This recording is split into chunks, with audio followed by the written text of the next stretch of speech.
Many dreams die while suffering. When you're suffering, you give up on the very things that you wanted the most. So many people out there fail, not because they don't have the ability. It's because they don't have the heart to go through adversity. Now it's the mental game. And that's where people get lost in life, get lost in that next level. So, if you take people, and I've told you this, and you expose them voluntarily to things that they are avoiding and are afraid of, that they know they need to overcome in order to meet their goals, their self-defined goals.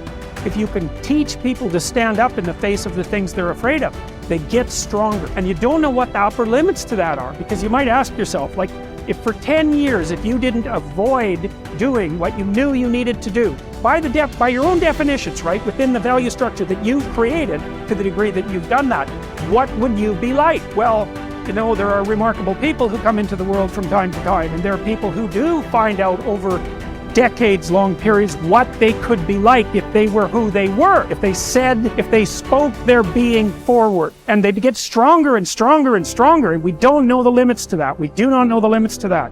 And so you could say, well, in part, perhaps the reason that you're suffering unbearably can be left at your feet, because you're not everything you could be, and you know it. Now, whatever goal you have, you're going to have some opposition, you're going to have some difficulties, you're going to have some challenges, you're going to have your inner conversation telling you can't do it, and you're going to have people picking at you. You got to talk to yourself when you begin to think negative.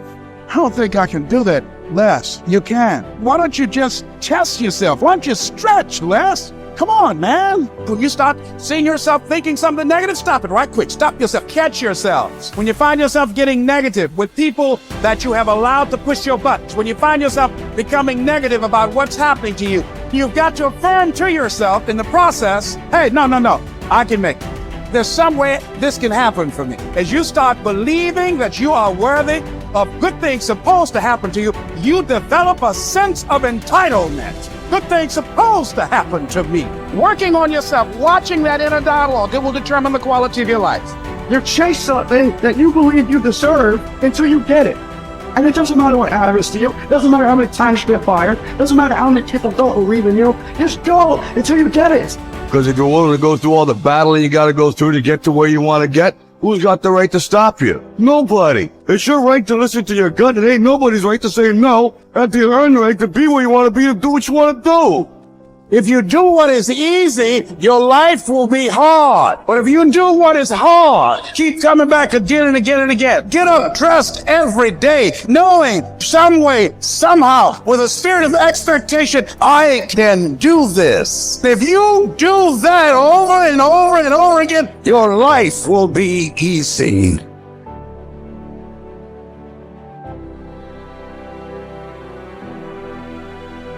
I think that there is a biological imperative hardwired into the brain that you must do hard things in order to feel good about yourself. And when I think about it from an evolutionary standpoint, and this is why I think rich kids implode, they just never had to do hard things.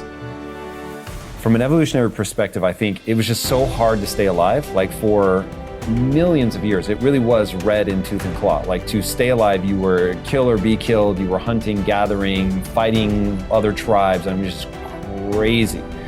And the people that were going to survive were going to be the ones that got an emotional, a self-applied emotional reward for doing something hard. And when you do something hard and you recognize it, it needs to feel good. And if it does, then you will keep doing hard things and you're the far more likely to survive than the person who's like, that sucked, there was no redeeming qualities. And so it's just like, when I think about that, because if I were to create a recipe for fulfillment, it's very simple. It's working really hard, doing hard things, to gain a set of skills that allow you to serve not only yourself, but others. That's it. That's the whole recipe. But it really has to be that you had to do something hard. If it came easily to you, it won't give you the sense of respect that you want. Like the stuff that I've gotten more easily in my life, I don't take a lot of pride in. It's always the stuff that I grind out, like through pain and suffering, and I endure. In fact, I want to read you a quote. This is one of my all-time favorite quotes. So here it is. To those human beings who are of any concern to me, I wish suffering, desolation, sickness, ill treatment, indignities, I wish that they should not remain unfamiliar with profound self-contempt, the torture of self-mistrust, the wretchedness of the vanquished. I have no pity for them, because I wish them the only thing that can prove today whether one is worth anything or not. That one endures. We are all chained to fortune. The chain of one is made of gold and wide, while that of another is short and rusty. But what difference does it make? The same prison surrounds all of us, and even those who have bound others are bound themselves. Unless perchance you think that a chain on the left side is lighter. Honors bind one man, wealth another. Nobility oppresses some, humility others. Some are held in subjection by an external power, while others obey the tyrant within. Banishments keep some in one place, the priesthood others. All life is slavery. Therefore, each one must accustom himself to his own condition and complain about it as little as possible, and lay hold of whatever good is to be found near him. Nothing is so bitter that a calm mind cannot find comfort in it. Small tablets, because of the writer's skill, have often served for many purposes, and a clever arrangement has often made a very narrow piece of land habitable. Apply reason to difficulties.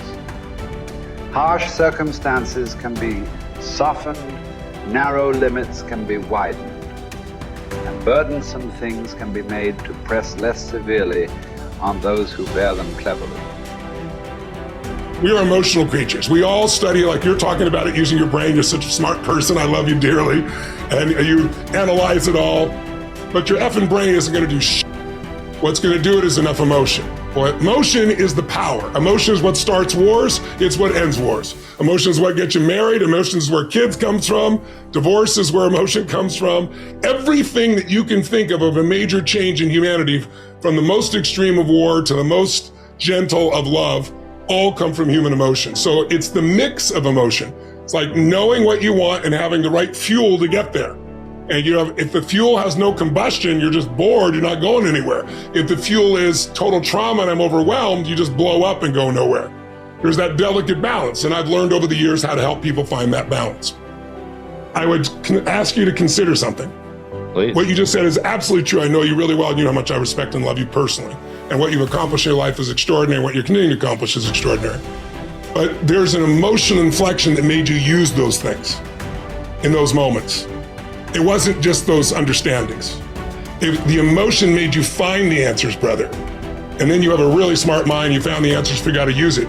But there were inflection moments that made you do it. There's a reason why you left your company after building it to $1 billion. It wasn't intellectual. It's emotions. So, but you have developed your mind so much, it's like your right arm, your bicep is really strong, your left one, not quite as much. And I'm inviting you to consider that your left one is your more powerful one, and you've used it in key moments. But it's very protective to use the mind, because we're all afraid to feel a little too much. So the more I can understand it, I put it out here, I can analyze it, I don't have to be in it. But the truth is, where the real impact is when there's enough emotion that gets you to apply the things that you understand intellectually, right? Or find the answer that you didn't even have the answers. You found the answers intellectually because the emotion drove you. So it's really studying what creates that emotion that makes the difference in anybody's life. That's where everything begins and ends, is with emotion. And yet our society is all about up here. In Chinese medicine, it's all about the heart, right? That's considered the center.